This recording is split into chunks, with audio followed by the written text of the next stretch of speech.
Welcome, dear dreamer.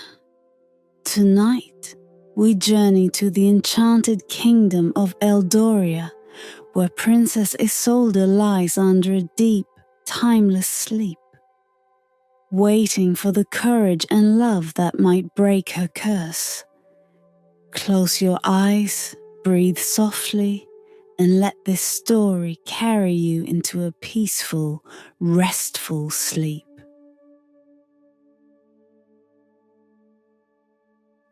Once upon a time, in a kingdom where the skies were always bright and the rivers sparkled like diamonds, there lived a princess named Isolda. She was the only daughter of King Alaric and Queen Elowen, and from the day she was born, the kingdom rejoiced. Isolde grew up surrounded by love and admiration, for she possessed not only beauty, but a heart as gentle as the morning dew. Her laughter could chase away the darkest clouds, and her kindness was known to all, from the grandest lords to the simplest peasants. Yet the winds of fate can be cruel, and as much as the kingdom cherished her, there was one who harbored bitterness. Long before Isolde's birth, there had been a sorceress who lived beyond the mountains, a woman of great power named Morgana. She once held favor in the court of Isolde's great-grandfather, but a betrayal long buried in the past left her exiled from the kingdom.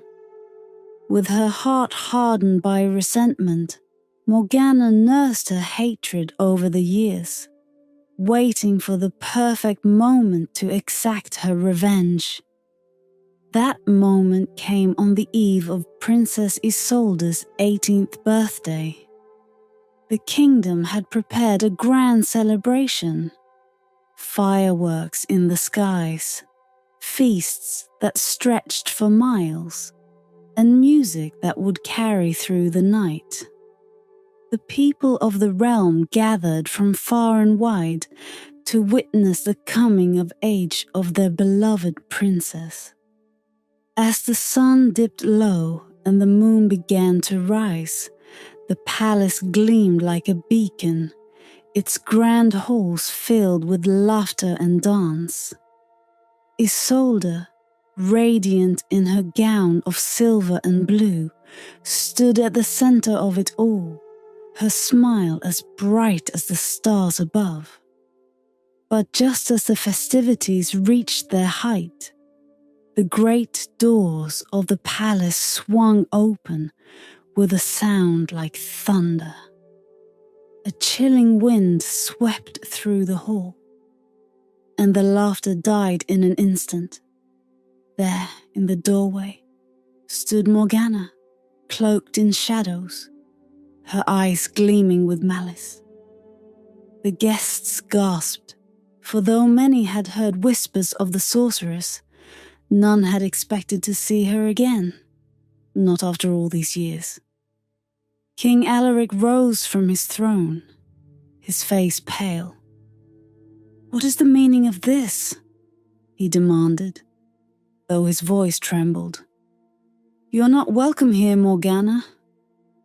The sorceress smiled, a cold, twisted smile. "Not welcome? Ah, but I've come to deliver a gift to your precious daughter on this, her most important night." With a flick of her wrist, Morgana summoned a dark, swirling mist. It coiled like a serpent, slithering toward Isolde, who stood frozen in place. "A gift, you call it?" King Alaric cried, stepping forward to shield his daughter. But the magic was too fast, too powerful. The mist wrapped itself around the princess, sinking into her skin, and she collapsed to the ground, her eyes fluttering shut. Panic erupted in the hall. The queen rushed to Isolde's side, while the king called for his guards. But Morgana only laughed, a sound that echoed like shattered glass. "Do not waste your time, old king," she said, her voice dripping with venom. "Your daughter will sleep for 100 years untouched by time, and no power in your land, no magic, will ever wake her." King Alaric fell to his knees beside his daughter, his heart breaking as her breathing slowed into a deep, peaceful rhythm. Morgana's gaze swept over the silent, horrified faces in the room. "The curse cannot be broken by any you know," she continued, her voice softer now, almost a whisper. "There is but one key, hidden far beyond your reach, deep within the whispering peaks. But I warn you, no one who dares seek it will return." With that, the sorceress vanished into the night, leaving behind a kingdom drowned in despair. In the days that followed, the palace fell quiet. The grand halls where laughter once rang now echoed with sorrow. Isolde lay in a glass coffin, preserved in a sleep so deep it seemed as though time itself had stopped for her. The king and queen were inconsolable, and all of the kingdom mourned, for their beloved princess was lost to them, bound by a curse no magic could undo. And so, the legend of the sleeping princess began, a tale whispered through the kingdom, carried on the wind like a song of mourning. The people held on to a faint hope that somewhere, someone brave and pure of heart might one day find the key to her awakening. But as the years passed, that hope grew dim, and the kingdom, once full of life, began to fade with it. Years passed, and the kingdom of Eldoria, once known for its vibrant beauty and joy, grew quieter with each season. The curse upon Princess Isolde did not just steal her away into an eternal slumber. It seemed to seep into the very heart of the land itself. The grand gardens that once bloomed with every color of the rainbow now lay still, their flowers wilted as though they mourned their princess. The rivers, once so full and swift, slowed to a quiet murmur, their once clear waters now clouded with sorrow. Even the skies, which had once sparkled with a deep, endless blue, turned grey and heavy, as if the sun itself had grown weary. Inside the palace the halls were silent, save for the occasional echo of footsteps. King Alaric, once a proud and strong ruler, had aged far beyond his years. His heart was heavy, not only with the grief of a father, but with the guilt of a king who had failed to protect his only daughter.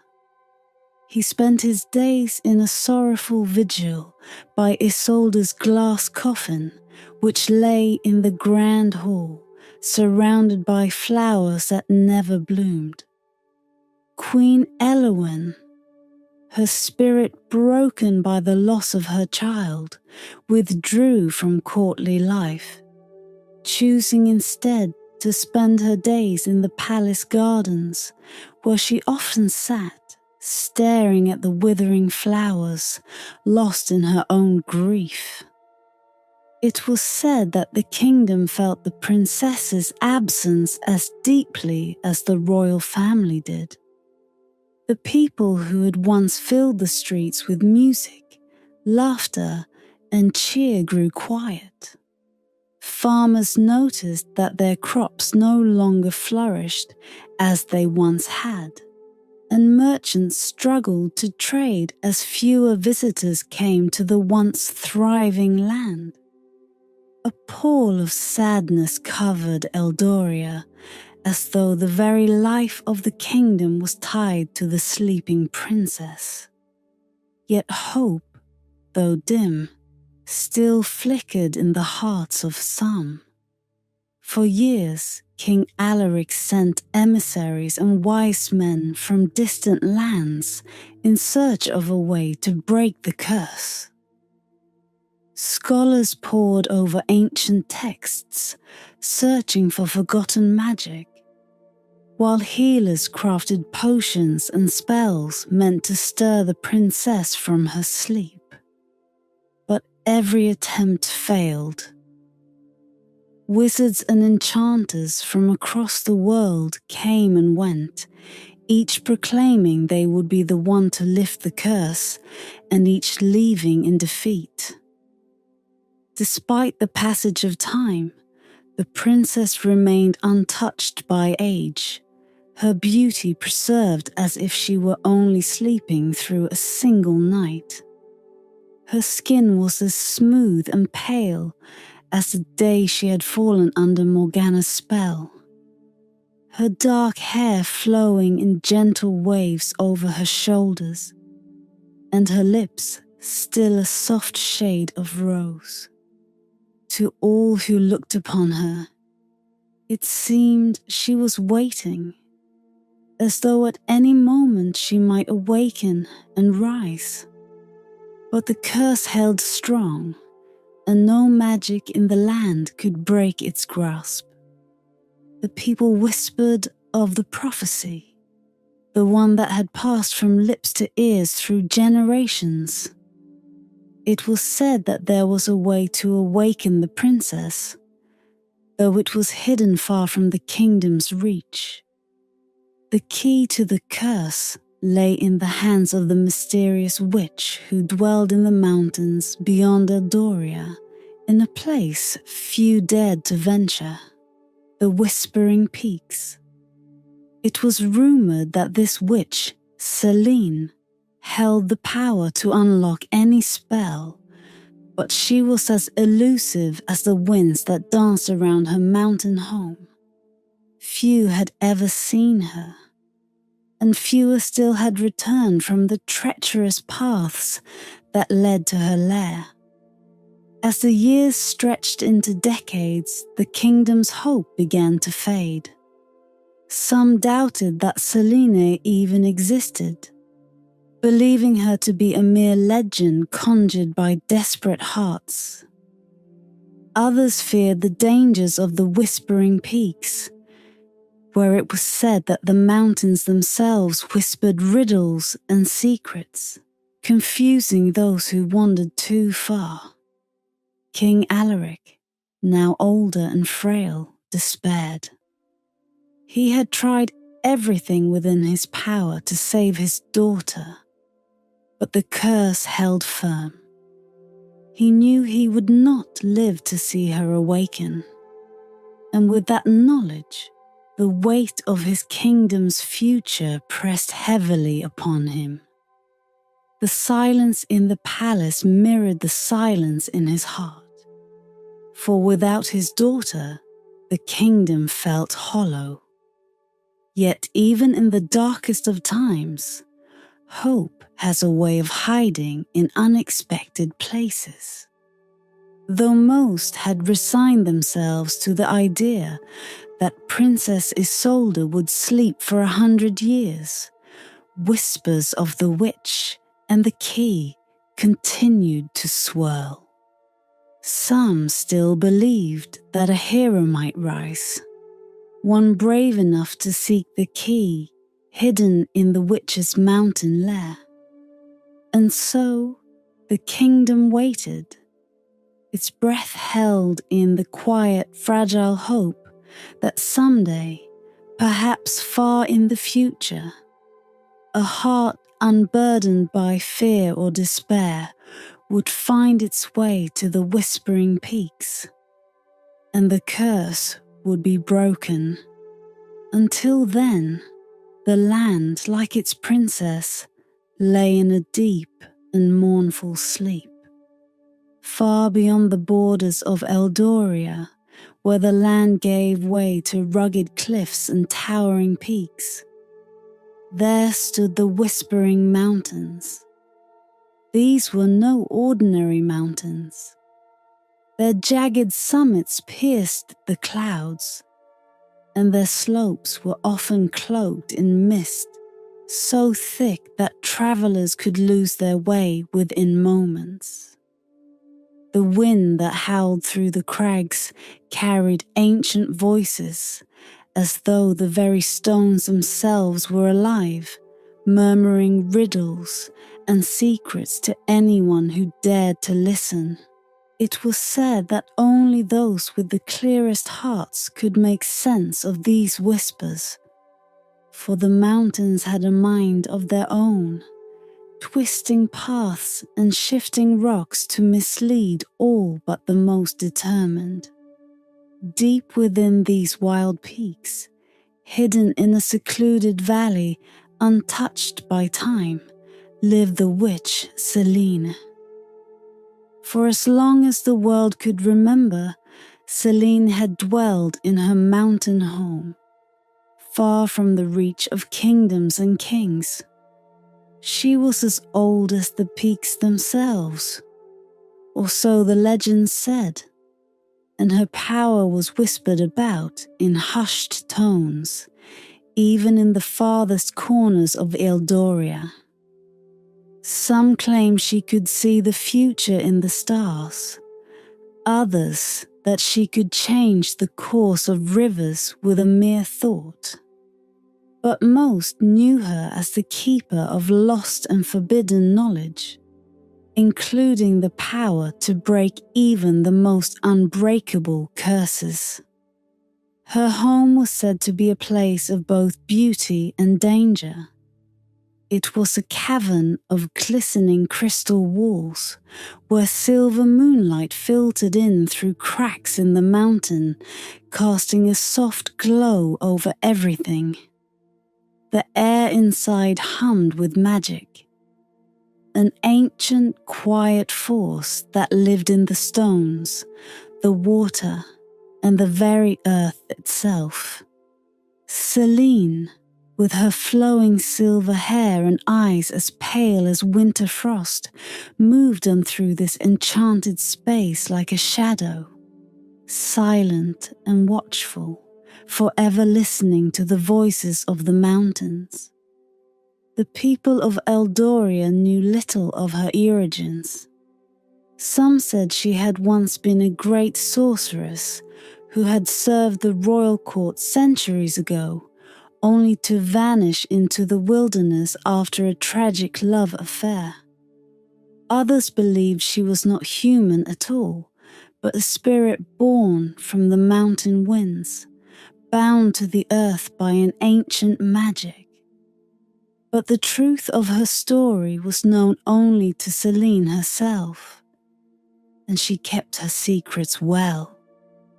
Though she had not spoken with the people of Eldoria in many lifetimes, Selene had long been aware of the curse that had befallen Princess Isolde. She had felt the shift in the wind the night the spell had been cast, and the mountains had whispered the name of the sorceress responsible, Morgana, an old rival. There was no joy in Selena's heart at the thought of this curse, but neither was there surprise. She had known Morgana's bitterness, the depths of her malice, and the lengths to which she would go to exact her revenge. Selene could have intervened. She had the power to break the curse. After all, it was she who held the key. The key was not a simple object, but a spell locked away in the deepest part of her lair, guarded by layers of enchantments and protections. Yet, she had chosen to remain silent. Her reasons were her own, shrouded in the same mystery that surrounded all her actions. Perhaps it was because she understood that the curse was bound by something greater than mere magic, that it was tied to the threads of fate itself. Or perhaps she waited for the right one to come, knowing that only a soul pure of heart and brave of spirit could unlock the secrets needed to wake the sleeping princess. And so, she watched from afar as the kingdom fell into its deep, sorrowful silence, as the princess lay in her glass coffin, untouched by time. The winds carried the whispers of the people to her, their despair, their hopes, their growing fear that the princess would never awaken. Yet still Selene did nothing. Each night she stood at the mouth of her cavern, gazing out over the vast expanse of mountains and valleys that stretched below her, her mind turning over the same question. When would the one destined to break the curse appear? For Selene knew, as sure as she knew the stars above, that someone would come. It had been written long ago, not in any book or prophecy, but in the very fabric of the world itself.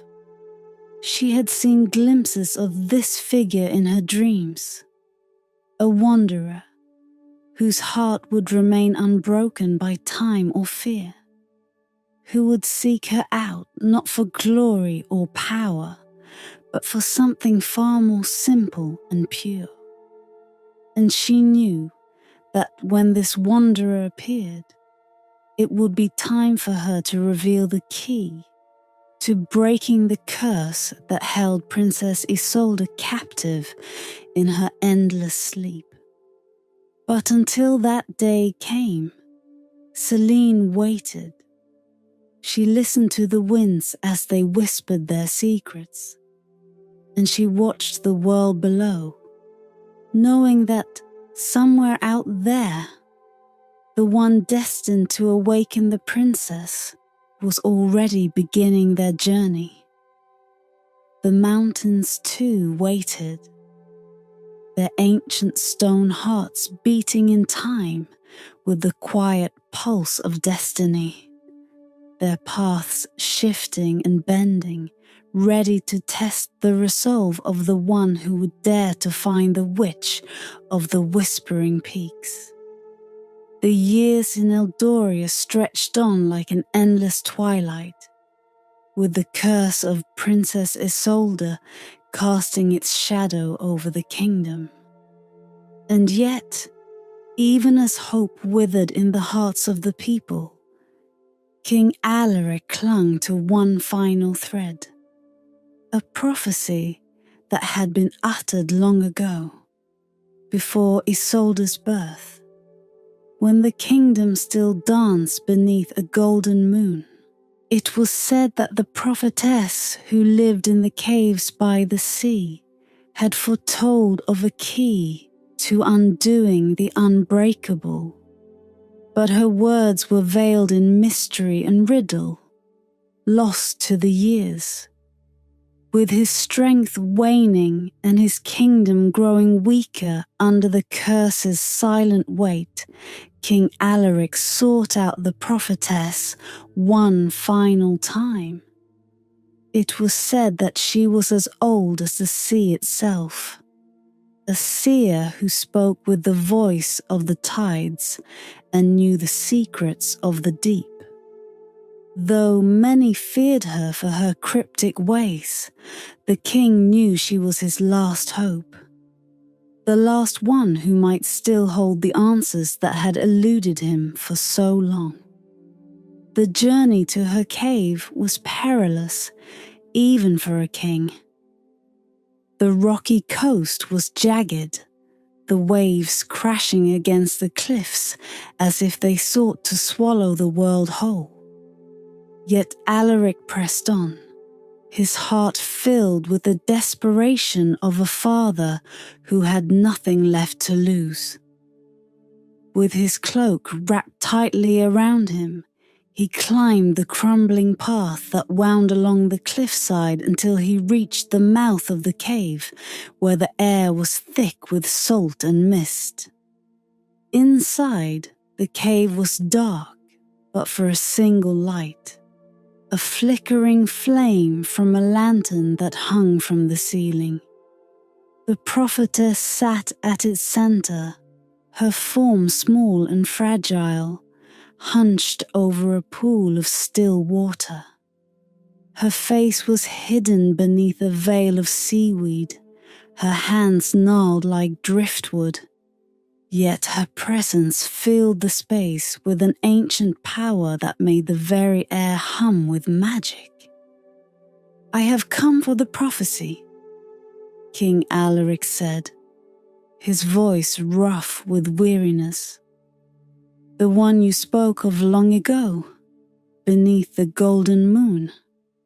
The prophetess did not look up, her gaze fixed on the water's surface as if she could see all of time within its dark depths.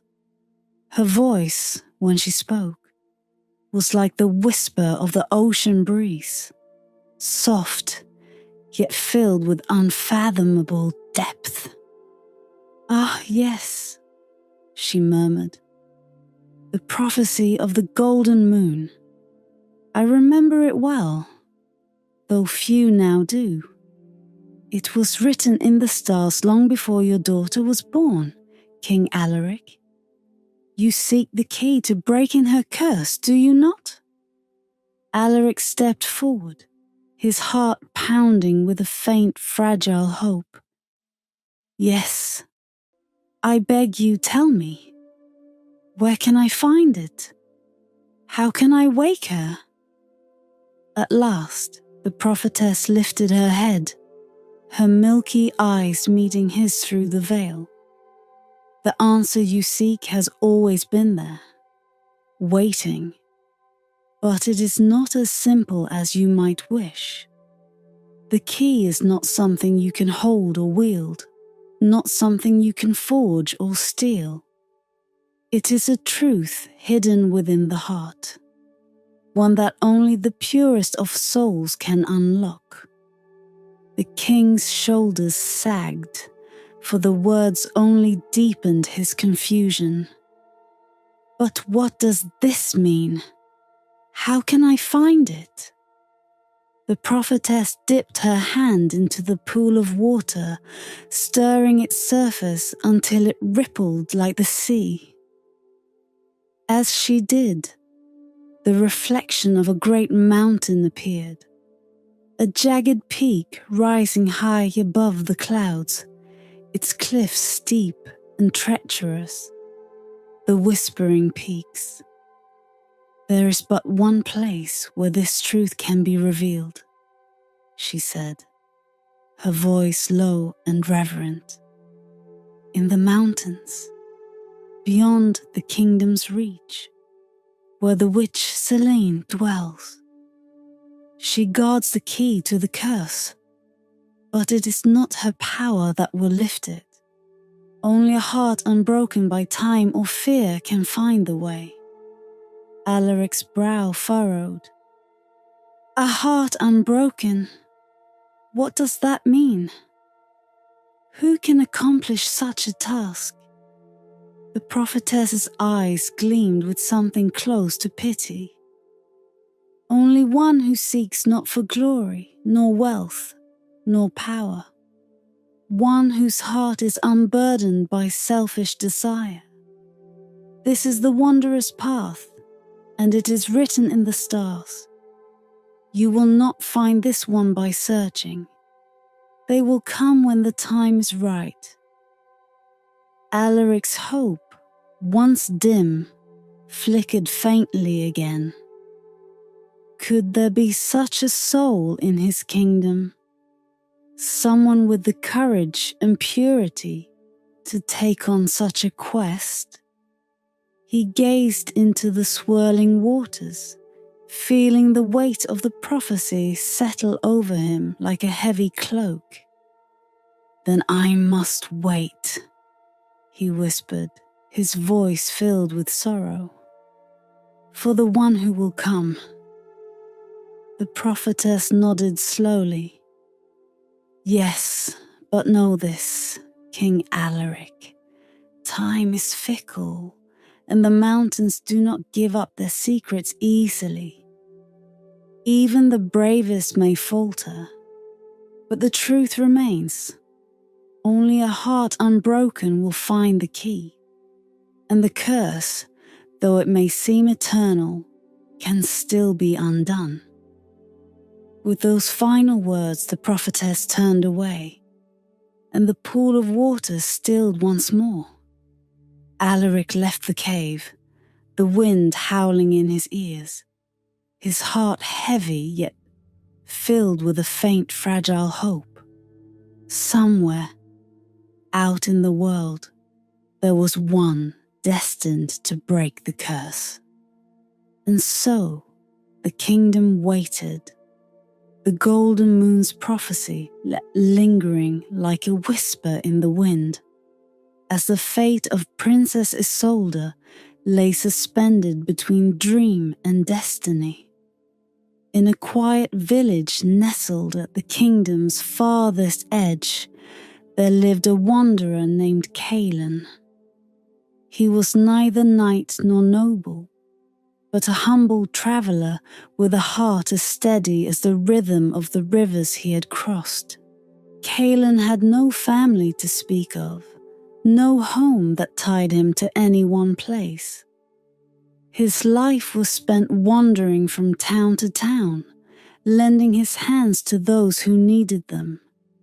His spirit unburdened by wealth or ambition. Though his past was clouded with mystery, his heart was kind, and the stories he carried were filled with the wonder of far-off lands.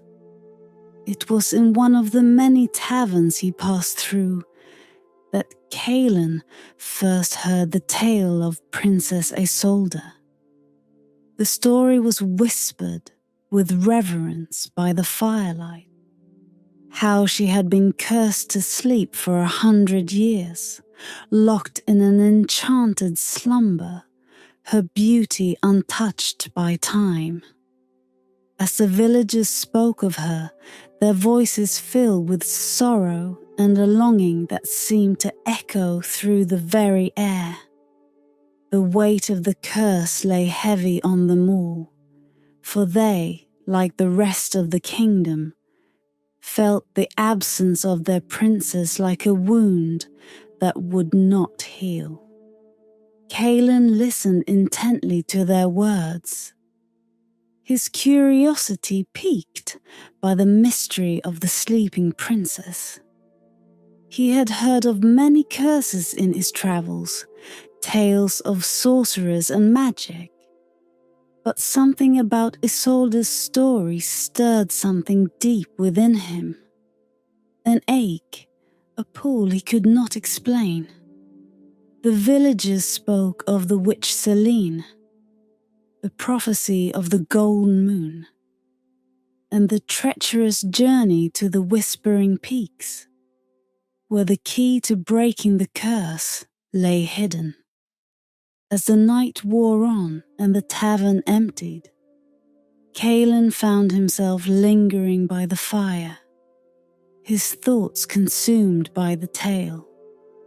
The image of the sleeping princess haunted his mind, not as a figure of legend, but as someone real, someone whose fate hung in the balance, waiting for the one who would be brave enough to seek the truth. The prophecy whispered through his thoughts, a heart unbroken by time or fear. The next morning, As the village awoke to the soft glow of dawn, Caelan made his decision. He would go to the Whispering Peaks. He would seek the witch and the key that could break the curse. Though he was no knight, and though the journey was said to be perilous, something within him, some quiet, unshakable resolve, told him that this was his path. With little more than a simple sword strapped to his side and a pack of provisions, Caelan set off from the village, his footsteps light but determined. The road to the mountains was long and winding, stretching across fields and forests, through valleys where the winds whispered softly through the trees. As he walked, the world seemed to shift around him, growing quieter, as though even the land itself waited for something. The sun rose and fell with the passing days, the skies turning from brilliant blue to dusky gold, and still Caelan pressed on. Along the way, he encountered travelers and villagers, each of them telling him tales of the Whispering Peaks. How no one who ventured into their misty heights had ever returned. How the mountains played tricks on the minds of those who dared climb them. They spoke of strange sounds carried on the wind, of paths that twisted back on themselves, leading wanderers in endless circles. But none of these warnings shook Caelan's resolve. His heart remained steady, his mind clear. He did not seek glory or riches. He sought only the chance to lift the curse that had cast a shadow over the kingdom for so long. As the days turned into weeks, the land began to change. The green fields gave way to rocky slopes, and the trees thinned until they stood like sentinels, their branches bare against the sky. The air grew colder, the wind sharper, as if the mountains themselves were watching Caelan's approach, waiting to test his courage. One evening, as the sun sank low behind the jagged horizon, Caelan reached the foot of the Whispering Peaks. The mountains loomed before him, their cliffs rising high into the clouds, shrouded in mist that moved like living breath. The path that wound its way up into the mountains was narrow and treacherous, disappearing into the fog with no promise of return. It was here, at the edge of the world, that Caelan paused, gazing up at the peaks that seemed to touch the sky. He felt a deep calm settle over him, as though the mountains themselves were calling him forward. The journey ahead would be dangerous, but Caelan's heart was unbroken, unburdened by fear or doubt. And so, with the quiet strength that had carried him through many lands, Caelan stepped onto the path and began his ascent, the whispers of the prophecy echoing softly in his mind. Somewhere beyond the mist, the witch Selene waited, and with her, the key to the curse that had bound Princess Isolde for so long. Caelan did not know what trials lay ahead, but he knew, as surely as he knew his own name, that he would not turn back. The mountains had called him, and he would answer. The path leading up the Whispering Peaks was unlike any Caelan had travelled before. It was narrow and twisted, winding upward like a serpent through jagged rocks and steep cliffs, with the air growing colder with each step. The fog clung to the mountainside, thick and impenetrable, swallowing the trail ahead, making it impossible to see more than a few feet in front of him. The only sounds were the soft crunch of his boots on the rocky ground and the eerie distant whispering of the wind that seemed to carry voices. Ancient, low murmurs, as though the mountain itself were speaking in a language long forgotten. The villagers had warned him of this, how the mountains played tricks on those who dared to climb them. But even as the path twisted and turned and the whispers grew louder, Kaelin's heart remained calm, his mind clear. He knew the journey would not be easy, yet deep inside, he felt that this path, no matter how treacherous, was the only one that could lead him to the truth. As the day wore on, the mist thickened. At times, the trail seemed to disappear altogether, leaving Kaelin standing on the edge of steep cliffs where a single misstep could send him plunging into the abyss below. He moved slowly, deliberately, his eyes scanning the faint outline of the path as it weaved through the fog. With each step, he felt the weight of the mountains pressing in around him, as if they were testing him, watching him. But still, he pressed on.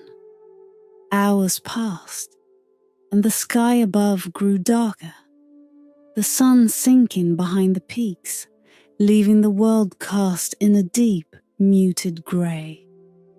The air was cold now, biting at his skin, and the whispers of the wind grew louder, swirling around him, carrying words he could almost understand. It felt as though the mountain was alive, shifting beneath his feet, changing the path even as he walked it. Suddenly, the ground beneath him trembled. The rock shifted, and the path ahead vanished into a sheer drop. Kaelin's breath caught in his throat as he scrambled to steady himself, his hands grasping at the jagged rocks to keep from slipping. The earth groaned beneath him, and the whispering winds rose to a howl, their voices no longer soft, but harsh and biting, like laughter in the dark. For a moment, panic threatened to rise in his chest, but he closed his eyes and took a deep breath, centering himself. He had come too far to turn back now.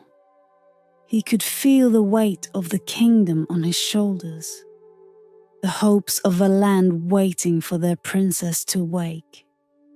He could not fail. Slowly, cautiously, he edged forward, feeling his way along the narrow ledge until the ground beneath his feet steadied once more.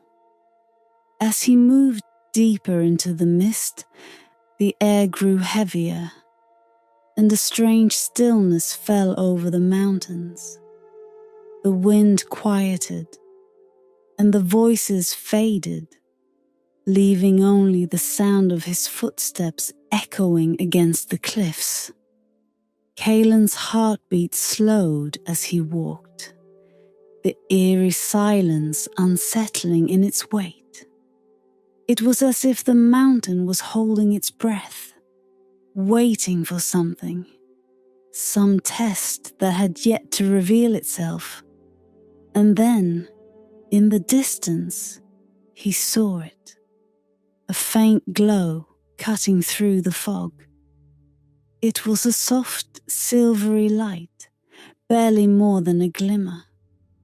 But it drew him forward like a beacon. Kaelin quickened his pace, his heart lifting with cautious hope. Perhaps the glow marked the entrance to the witch's lair, where the answers he sought awaited him. But as he approached, the mist parted to reveal something else entirely. A figure, standing alone on the path. At first, Kaelin thought it was a fellow traveller, lost like so many before him. But as he drew closer, he saw that the figure was not a man, but a ghostly apparition, its form pale and translucent. It was the shape of a knight, dressed in armour that gleamed faintly in the silver light, though the edges of his figure wavered and flickered like a flame in the wind. The knight's eyes, hollow and sorrowful, met Kaelin's with a gaze that seemed to pierce through the veil of time itself. "Turn back," the ghostly knight whispered, his voice a low, echoing rasp. "None who climb these peaks return. The mountain is unforgiving. It will take you as it has taken us all." Kaelin stood his ground, his eyes steady as he met the knight's haunted gaze. "I cannot turn back," he said quietly. "I have come for the keys, to break the curse that holds my kingdom in its grip. If I do not continue, the princess will sleep for 100 years, and the kingdom will fall with her." The ghost's form flickered, his sorrowful expression deepening. Many have said the same, many have tried. The mountain cares not for bravery or noble cause. It devours all who seek its secrets. For a moment, the weight of the knight's words hung heavy in the air, but Kaelin's resolve did not falter. "I have no desire for glory," he said softly. "I seek only to break the curse and save the princess. I will not be turned away." The knight's hollow eyes lingered on Kaelin for a long moment before he slowly nodded, his figure beginning to fade. "Then may the mountain show you mercy," the ghost whispered, his voice fading into the mist, "for it has shown none to the rest." And with that, the night was gone, swallowed by the fog. Kaelin stood alone once more, the path ahead shrouded in darkness. Yet even as the wind picked up again, whispering its secrets through the peaks, Kaelin felt a quiet strength settle within him. The mountain had tested him, but his heart remained unbroken. He would continue forward, no matter the cost. With renewed resolve, he stepped into the mist once more, the light of the witch's lair beckoning somewhere in the distance. At last, after days of climbing through the shifting paths of the whispering peaks, Kaelin came to the entrance of the witch's lair.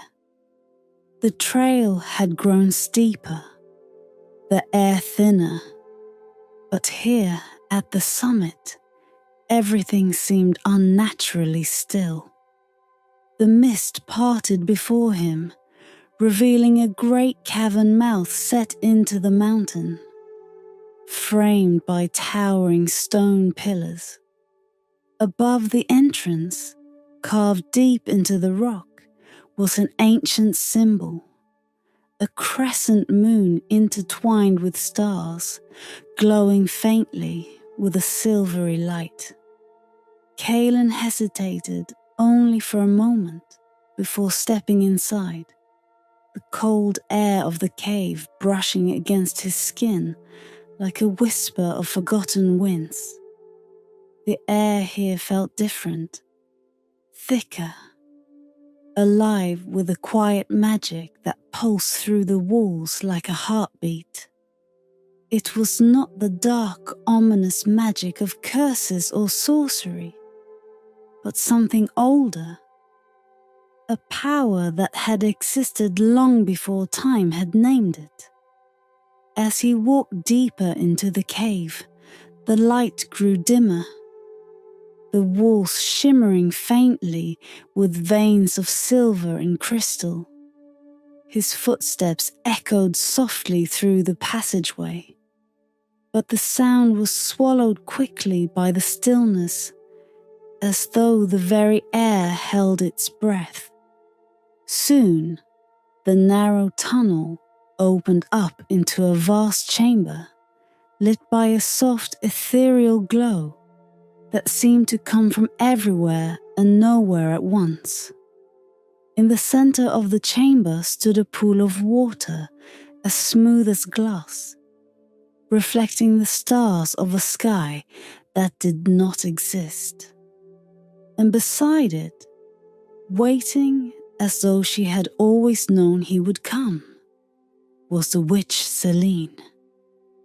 She stood tall and still, her silver hair flowing down her back like a river of moonlight, her pale robes blending into the mist that curled around her feet.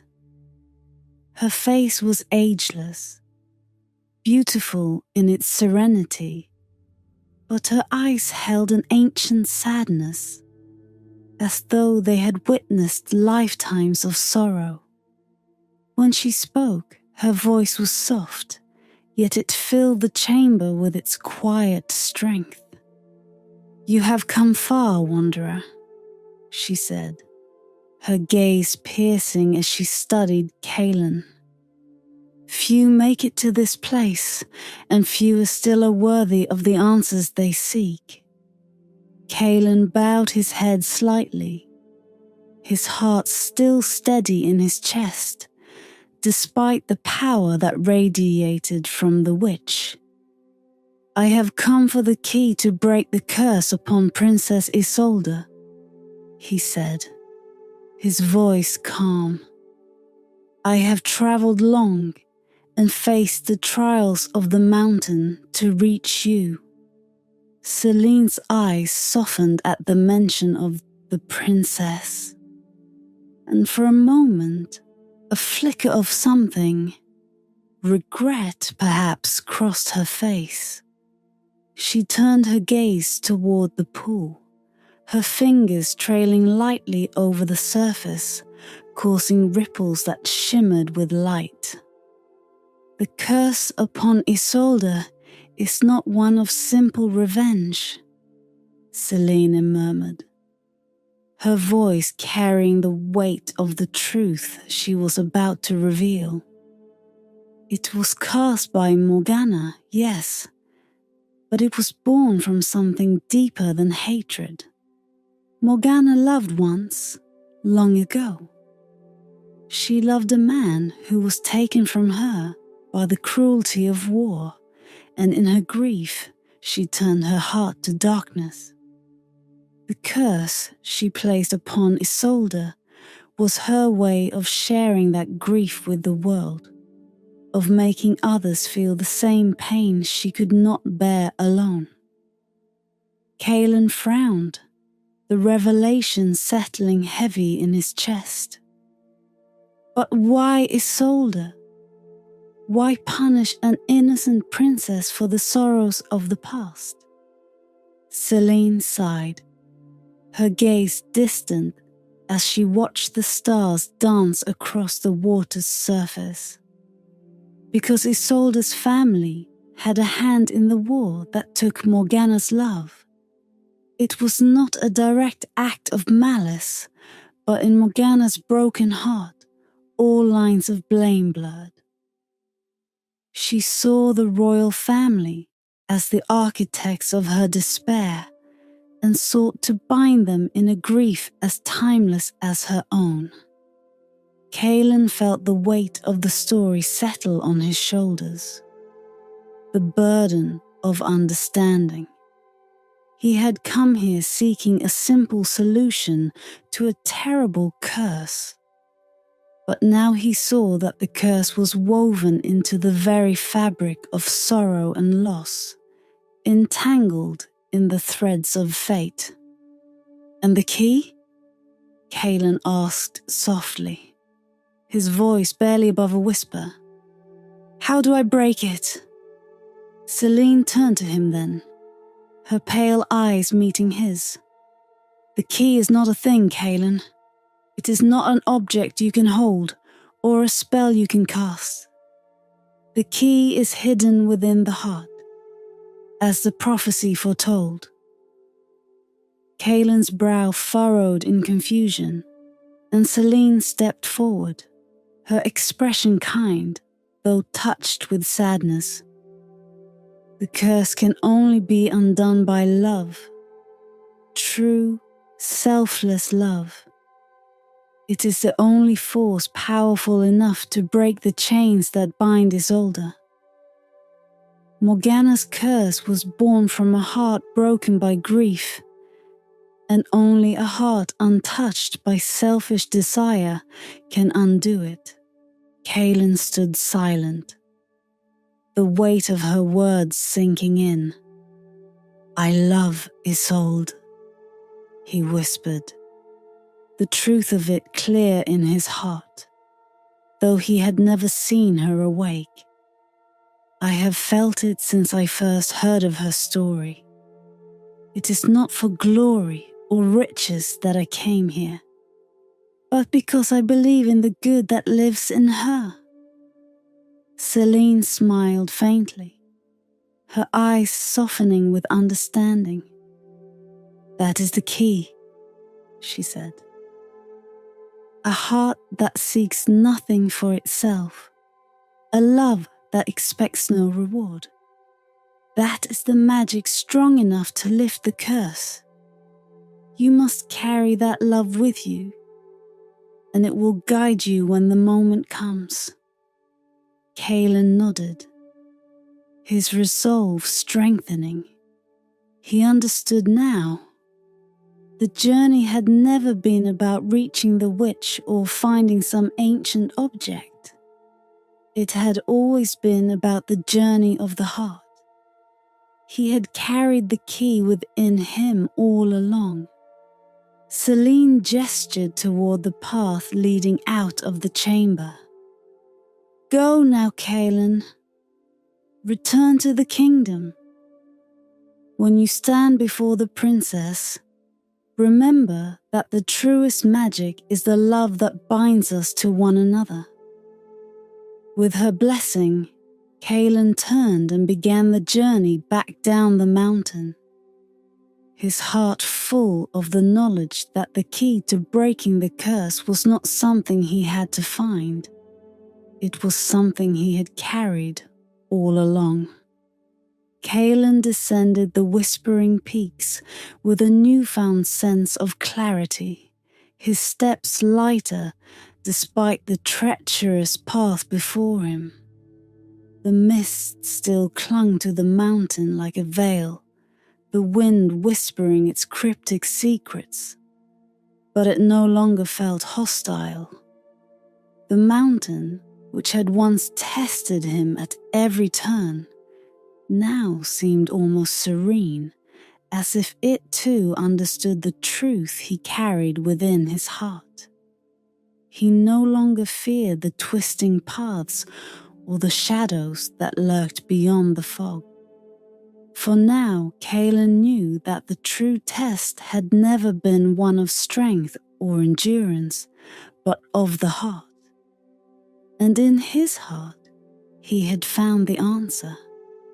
The love he felt for Princess Isolde, a love pure and untainted by selfish desire. The journey back to Eldoria passed more swiftly than the ascent, as if the mountains themselves were gently guiding him home. He retraced his steps through the valleys and forests, the landscapes once again bathed in the golden light of autumn.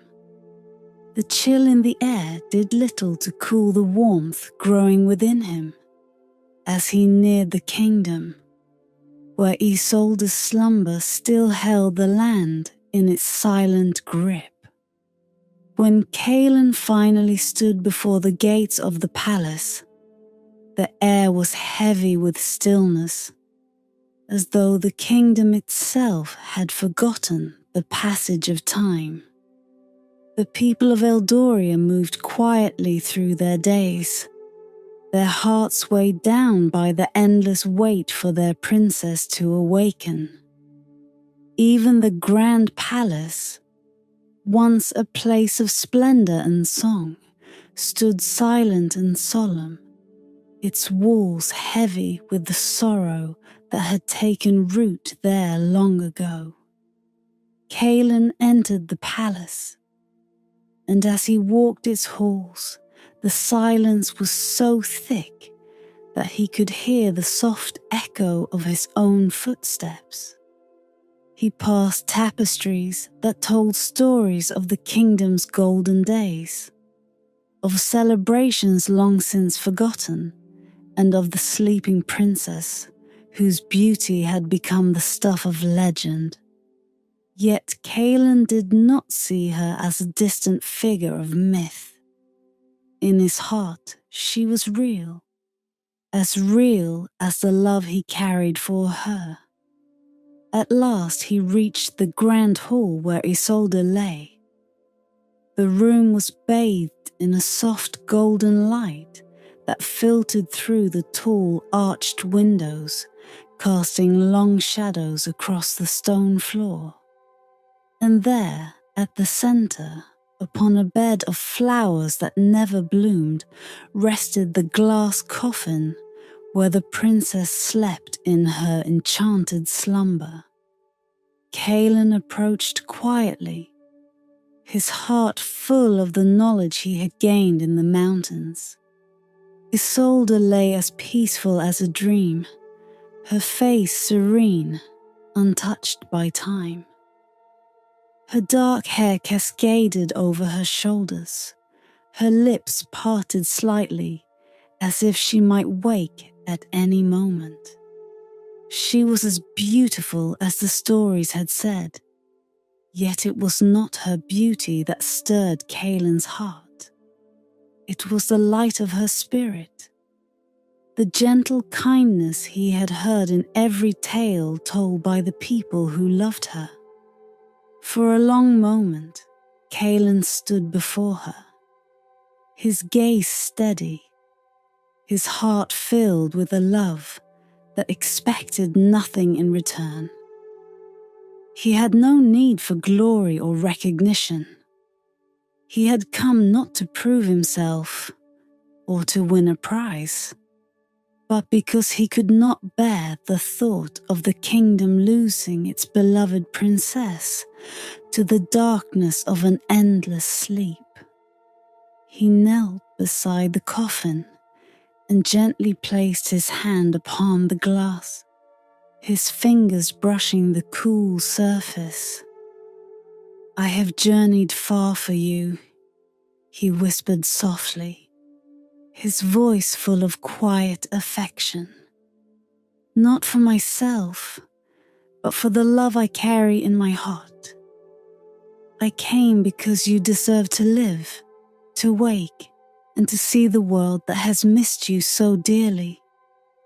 There was no grand spell, no incantation to break the curse, only the truth of his heart, the purity of his love, which Celine had told him would be enough. He leaned down and placed a single gentle kiss upon the glass above Isolde's hand. Not out of a fairy tale notion of romance, but out of the selfless love he had come to understand. For a moment, the world seemed to hold its breath. The silence stretched, as though time itself had paused. Then, ever so slowly, a soft shimmer of light began to glow within the coffin, like the first rays of dawn breaking through the night. The flowers around Isolde stirred, their petals unfolding, and the air grew warm with the scent of spring. The glass coffin shimmered and dissolved into nothingness, leaving Isolde lying upon the bed of flowers, her eyes fluttering open as if she was simply waking from a deep, peaceful dream. Her breath came softly, her chest rising and falling as the spell that had bound her for so many years melted away. Kaelin watched, his heart swelling with joy and quiet awe as the princess blinked, her gaze slowly finding his. Her eyes, a deep, soulful blue, were filled with wonder and confusion at first, as though she had awoken in a world she no longer recognized. But as her gaze settled on Kaelin, a soft smile touched her lips, and the light of life returned to her eyes. "You came for me," she whispered, her voice soft but filled with gratitude and warmth. Kaelin nodded, his heart full. "I did," he said gently, reaching for her hand. "Not because I had to, but because you deserve to be free." Isolde's smile grew, and she sat up slowly, her movements graceful and full of life. The curse was broken. The kingdom, long shrouded in silence, would soon wake with her, and the sorrow that had held the land for so long would lift, just as the mist had parted on the mountain. Kaelin, with love and truth as his guide, had found the key to breaking the curse, not in any object, but in the depths of his own heart.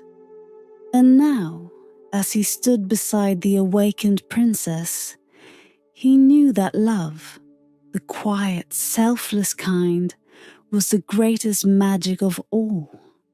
The moment Princess Isolde opened her eyes, the entire kingdom seemed to stir from its long, heavy slumber. Outside the palace walls, the skies, which had been muted and grey for so many years, brightened with the first golden light of morning.